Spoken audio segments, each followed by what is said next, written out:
am sitting with Blanche Weathers in her dining room in Bowman, South Carolina.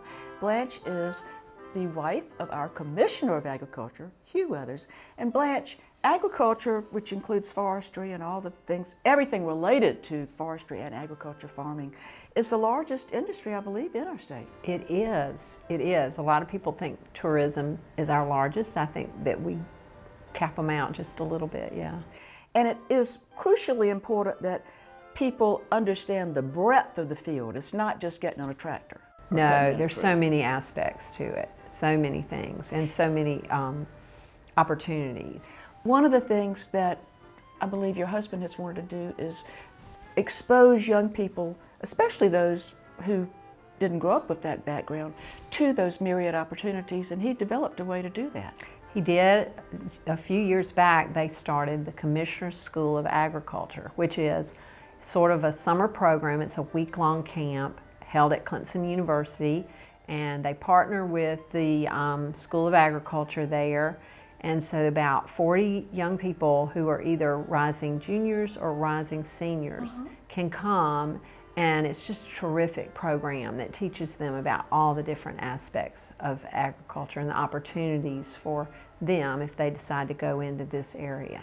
And you play a role in that because we feel like when they finish their career and begin to go out for job interviews, that they need to be representatives of our state. That's exactly right. And so I had the privilege to help the School of Agriculture by teaching what we call a little etiquette class, and we do it at a dinner party. We set up a very nice dinner party and bring the young people in, and I do a little teaching about etiquette, and so it's great, yeah.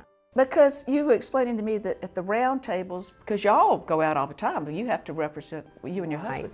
Sometimes you're not sure which is your glass or which is, it's confusing. Yes, it is. And so many of the times at these events that we go to, you're at the round tables, and it's so fun to sit there and see people trying to figure out which is my glass, which is my bread and butter plate. And so when I teach the young people, this is not something I came up with, but we teach them to hold their hands up just like this.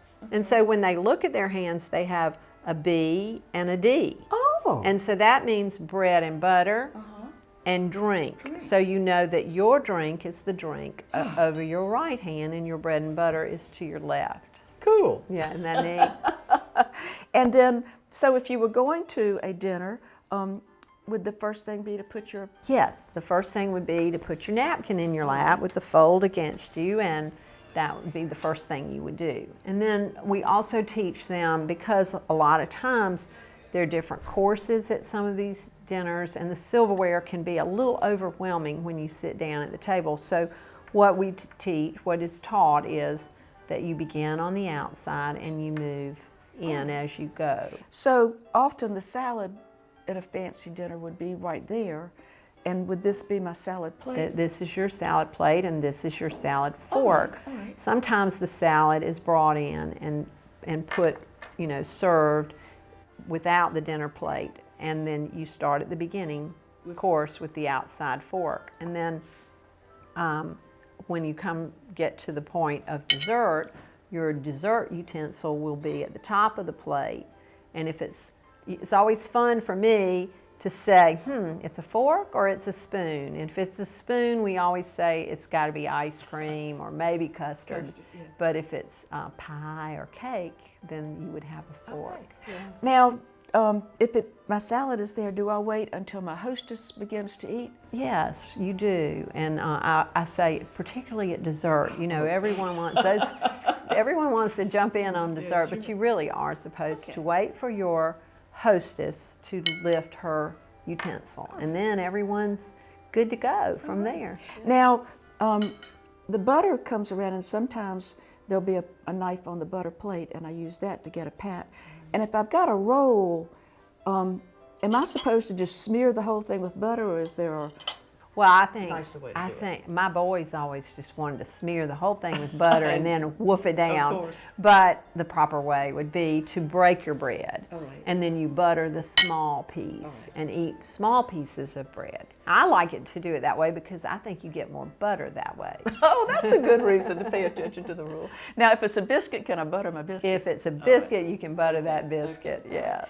And then at the end of the meal, when I finish, when we're eating, I think I put my knife like that if I'm right-handed and use it when I need to. But when I finish, my mother told me to put my knife and fork at 420. 420. That's That great. kind of, she said it does two things. It would let the person clearing know that I was through, but it also means that it's not going to fall off the plate. If Easier. I left it just kind of cattywampus, it might fall off and make a racket. It would. It would. So that makes it easy, and they would, if you're at a dinner party, the waiter would come and remove. And you serve from the right, take away from the left. Yes. If you're helping your mom or in your home. Yes. And so when they remove it, you would not maybe And drop then the silverware. if I finish before you do, I keep my napkin in my in your lap. because nobody wants to see a soiled napkin. Right. And then at the very end, When we all get up we from the just kind of table, fold it. drape it and just put it right right back there. over here. Okay. Yeah.